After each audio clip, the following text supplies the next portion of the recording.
What's up guys, DifferentFight here, and today we got even more BT13 spoilers. And yesterday they had the Nico live stream where they revealed some of the doubles from BT13, and I decided not to make a video just yet because, well, I already didn't have time to make it. And today they just revealed a bunch of commons and rares from BT13, and I picked out 9 cards from the newly revealed ones that I feel are important to talk about because there are just too many to talk about in just one video like this.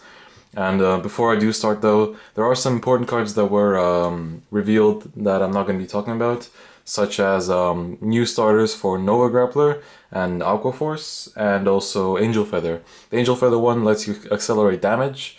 It basically works as a self-damager for 1 turn.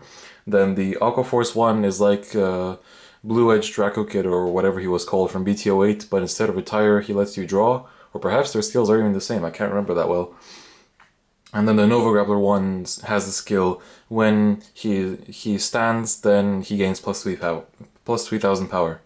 So yeah, and also Beast Deities are getting a perfect guard, which just makes Beast Deities even better. Honestly, I think they might just be entering the meta completely, especially with the results from Toronto, which we got recently, where Beast Deities actually topped in the World Championship qualifier. So I'm really proud of that fighter, and just the top 4 in general really surprises me, like the Aquaforce player and the absence of the end. But anyway, enough for that, so let's get on to the BT13 spoilers that just came out. And yeah, so the first card that everybody is really hyped for is the Cross Break Ride for Ramiel, the Break Ride for Angel Feather. And the name of this card is Clean Up Celestial Ramiel Reverse. And it has, well, the cross ride skill as always. If you have a card named Prophecy Celestial Ramiel in your soul, this unit gets power plus 2000. But let's go over the main skill for this card. So it's Limit Break 4, and you choose 2 of your rear guards with Celestial in their card name and lock them. Choose up to 3 of your units with Celestial in its card name in the front row, and those units get power plus 5,000 until end of the turn. And if you have a face-up card named Clean Up Celestial Ramiel Reverse in your damage zone. Oh no, these are 2 parts, I'm sorry. So the first part is you lock 2, and your front row immediately gets plus 5k each. And then if you have a face-up card named Clean Up Celestial Ramiel Reverse in your damage zone, choose 1 card from your opponent's damage zone and put into the drop zone, their drop zone. And your opponent chooses 1 of his or her rear guards and puts it into his or her damage zone.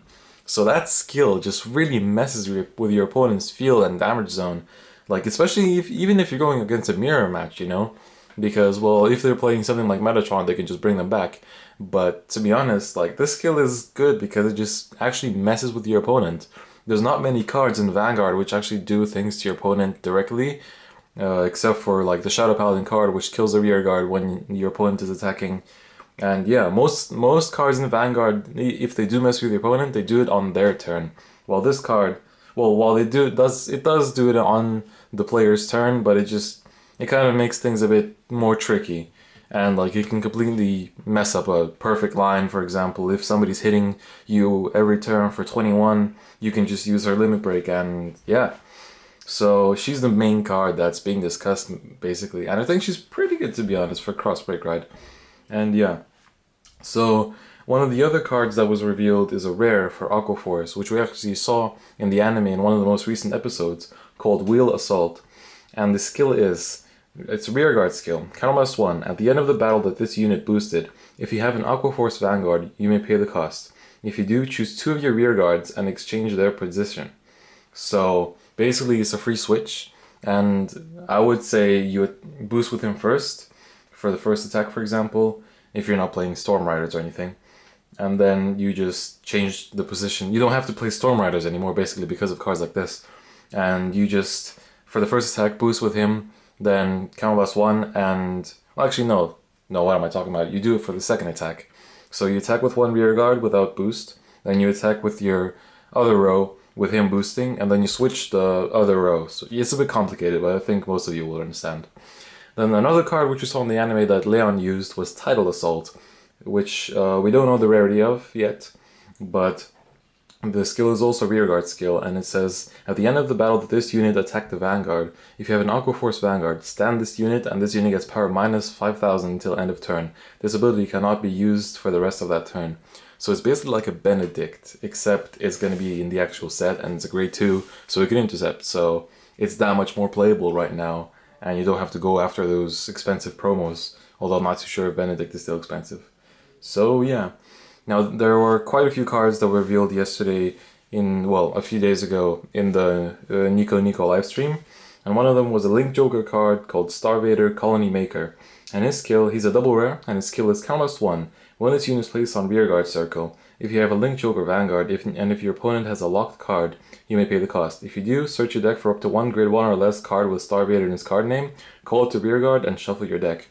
So that's kind of like what Royal Paladin and Shadow Paladin have with Tarutu, Maka, and Sybil, except this thing only counts 1, and your opponent has to have a locked rearguard, but that's not too hard with Link Joker, and then you call something from your deck, so you make it easy +1 for 1 counterblast, while with Royal Paladin or Shadow Paladin you have to counterblast 2, and usually, with Shadows you have to always call behind the unit that you use the skill of, while with Royal Paladin you just call it anywhere.